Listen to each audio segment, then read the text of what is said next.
పోతే పోయాడు గాని పాపం పాపని చంపి వీరమరణం పొందాడు.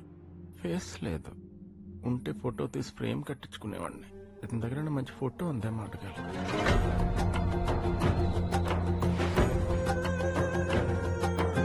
వెంకటేష్ బాబు హిందీ డబ్బింగ్ సినిమాలు బాగా చూసాడు, లేకపోతే ఈ సెంటిమెంట్ రాదు. వెళ్ళి రెస్ట్ ఇన్ పీస్ చెప్పండి. వీడు రాజస్థాన్ నుంచి వచ్చిన టూరిస్ట్ అనుకుంటున్నావా? పాకిస్తాన్ నుంచి వచ్చిన టెర్రరిస్ట్, పీసీకి డెడ్ అగెనిస్ట్. ఇతను చెప్పి పద్ధతి ఉంటది.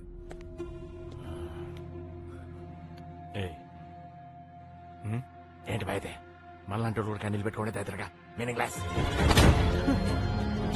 మనలాంటోళ్ళంటే నువ్వు నేను ఒకట. I'm a patriot. నా దేశం కోసం ప్రాణం ఇస్తాను. You are a traitor. డబ్బు కోసం దేశాన్ని అమ్మేసే లోఫర్వి. తెలుసు